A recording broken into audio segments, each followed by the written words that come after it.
तो पिछले एपिसोड में हमने देखा था मिडोरिया और बाकुगो डिनर करने के लिए तोदोरोकी के घर जाते हैं और वहाँ उनको तोदोरोकी के फैमिली इशू के बारे में पता चलता है। उसके बाद हमें कुछ साल पहले का सीन दिखाया जाता है जिधर एक पुलिस ऑफिसर एंडेवर को कहता है हम विलन को अपनी कस्टडी में ले जा रहे हैं, इसको पकड़ने के लिए तुम्हारा शुक्रिया एंडेवर। जिस पर एंडेवर कहता है ऑल माइट इस विलन को मुझसे 30 मिनट पहले पकड़ लेता, तुम्हारा यही सोचना है ना। फिर पुलिस ऑफिसर कहता है ऐसा नहीं है। उसके बाद एंडेवर कहता है अगली बार मैं विलन को और तेजी से पकड़ूंगा। ये कहकर वो वहाँ से चला जाता है। तभी हम देखते हैं एक विलन एंडेवर को छिपकर देख रहा होता है और वो कहता है एंडेवर जब मैंने तुम्हें पहली बार देखा तो तुम अपनी उन आग की लपटों में चमक रहे थे। उसके बाद सीन प्रेजेंट में चेंज होता है जिधर वो विलन एंडेवर के घर के बाहर खड़ा होता है और वो कहता है तुम्हें पता है एंडेवर उस दिन मैं अपनी सारी उम्मीद खो चुका था, लेकिन जैसे ही तुमने उस विलन को पकड़ा उस दिन से तुम मेरी उम्मीद बन गए थे।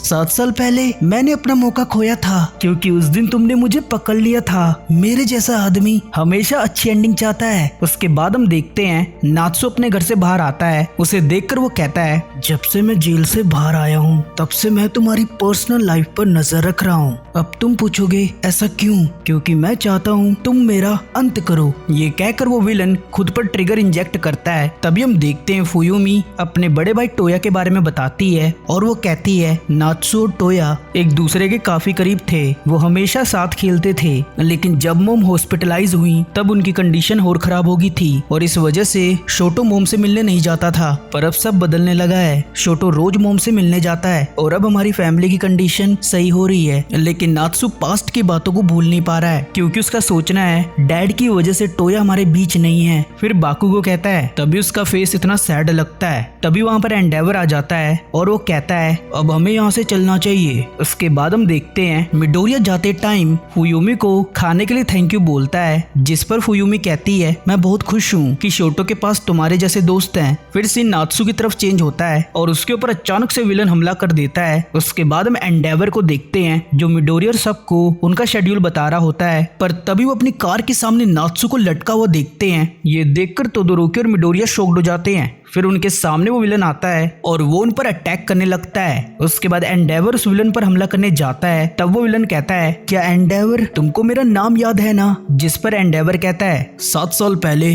तुम शहर में तबाही मचा रहे थे और मैंने तुम्हें उस टाइम पकड़ा था। इस पर वो विलन एक्साइटेड होकर कहता है आखिरकार तुमको मेरा नाम याद है, ये जानकर मुझे बहुत खुशी हुई। तब एंडेवर कहता है आखिरी बार बोल रहा हूँ मेरे बेटे को जाने दो। फिर एंडिंग कहता है मुझे माफ करना एंडेवर, पर मैं ऐसा नहीं कर सकता हूँ। तुम्हारे पास पहले से ही बहुत सारी चीजें हैं जो मैं लाखों सालों में भी नहीं पा सकता हूँ। मैं तुम्हें बहुत मानता हूँ और मेरे पास कुछ भी खोने को नहीं है। मैं इस लड़के को खत्म करना चाहता हूँ, तो इस बार एंडेवर तुम बीच में मत आना। इसके साथ वो विलन आगे कहता है मैं चाहता हूँ एंडेवर तुम मुझे खत्म करो, लेकिन हीरोज तो विलन को नहीं मारते है ना। पर तुमने तो नोमो को खत्म किया था और वैसे भी मैं भी उसकी तरह पपिट हूँ जिसे देखकर बताना मुश्किल है उसके अंदर जान है कि नहीं। तो इसलिए एंडेवर तुम मुझे राख में मिला दो। उसके बाद हम देखते हैं मिडोरिया की टीम उस विलन की तरफ आ रही होती है। ये देखकर वो विलन शॉक्ड हो जाता है। फिर वो विलन उन पर अपनी पट्टियों से अटैक करने लगता है, लेकिन वो तीनों उस पर काउंटर अटैक करते हैं। ये सब देखकर उस विलन की फट जाती है और वो वहां से भागने लगता है। फिर वो विलन फिर से उन तीनों पर अटैक करता है। इस बार तोदोरोकी अपनी फायर से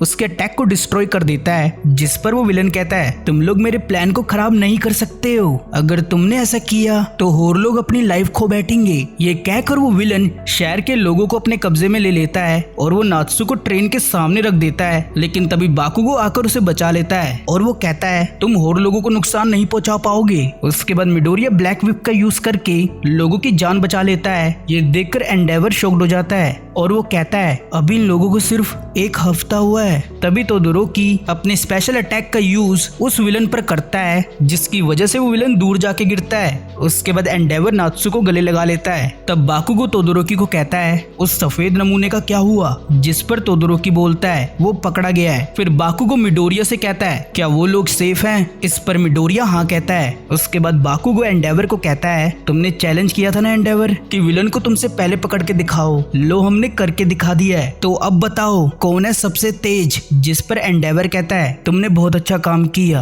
और तुमने तुरंत मेरी गलती सही कर दी। फिर हम देखते हैं नात्सु एंडेवर को धक्का मार के उससे दूर हो जाता है। तब एंडेवर कहता है मुझे माफ करना, कुछ समय के लिए लगा मैंने तुम्हें खो दिया। नात्सु कोई बात नहीं, अगर तुम मुझ पर भरोसा नहीं करते हो, लेकिन इसका मतलब ये नहीं कि मैं तुम लोगों से मुंह फेर लूं। हाँ, मैं तुम लोगों को छोड़ के चला गया था तुम्हारे ऊपर रिस्पॉन्सिबिलिटी डालकर। और हाँ, तुम कह सकते हो मेरी वजह से टोया हमारे बीच नहीं है। जिस पर नात्सु कहता है कि आपने मैं छोड़ा नहीं था, पर टोया मुझे हमेशा यही बताता था। मुझे लगता है वो दिन कभी नहीं आ सकेगा कि मैं आपको माफ कर सकूंगा, क्योंकि मैं शोटो की तरह अच्छा नहीं हूँ। तब एंडेवर कहता है तुम मुझे माफ करोगे क्योंकि तुम अपनी फैमिली से बहुत प्यार करते हो, और फुयूमी हमारी फैमिली को फिर से एक करना चाहती है जो मैंने खराब कर दी थी। क्या तुम उसके लिए एफर्ट नहीं कर सकते हो ताकि वो अपनी उम्मीद ना खोए और हम सब कुछ भूल कर नई शुरुआत करें? मुझे यकीन है तुम भी ऐसा चाहते हो। ये सुनकर नात्सु रोने लगता है। फिर एंडेवर कहता है कोई बात नहीं, अगर तुम मुझे माफ नहीं करना चाहते हो और मुझे भी तुम्हारी माफी नहीं चाहिए, लेकिन मैं बस तुम लोगों के साथ मिलकर रहना चाहता हूँ। तब नात्सु कहता है ये सुनकर मेरी बहन खुश होगी, पर मैं नहीं। तुम्हारी ये मिलकर रहने वाली बात मुझे बकवास लगती है, और वैसे भी तुम इसके लिए क्या करोगे? जिस पर एंडेवर कहता है मेरे पास एक आइडिया है। ये फैमिली ड्रामा देखकर वो विलन रोने लगता है। उसके बाद एंडेवर उस विलन को पुलिस को हैंड ओवर कर देता है। तभी सीन चेंज होता है जिधर नात्सु बाकुगो से उसका हीरो नेम पूछता है। तब मिडोरिया कहता है इसका हीरो नेम बाकुगो है। जिस पर बाकुगो बोलता है ऐसा नहीं है। फिर मिडोरिया कहता है क्या तुमने अपना नाम डिसाइड कर लिया? बाकुगो चिल्लाकर कहता है मैं तुम्हें कभी नहीं बताऊंगा बेवकूफ। तब तोदोरोकी कहता है तो तुम मुझे तो बता सकते हो। जिस पर बाकुगो कहता है तुम भी भूल जाओ दूसरे बेवकूफ, क्योंकि कोई ऐसा है जिसे मैं पहले बताना चाहता हूँ। उसके बाद एंडेवर उनको देखकर अपने मन में कहता है हॉक्स तुम इनको लेकर सही थे। और ये एपिसोड यहीं खत्म हो जाता है। तो कमेंट करके बताना आपको ये फैमिली ड्रामा कैसा लगा। अगर ये एपिसोड आपको अच्छा लगा हो तो वीडियो को पहले एक लाइक कर दो, चैनल को सब्सक्राइब कर दो। तो मिलते हैं अगली वीडियो में, तब तक के लिए बाय बाय, टेक केयर।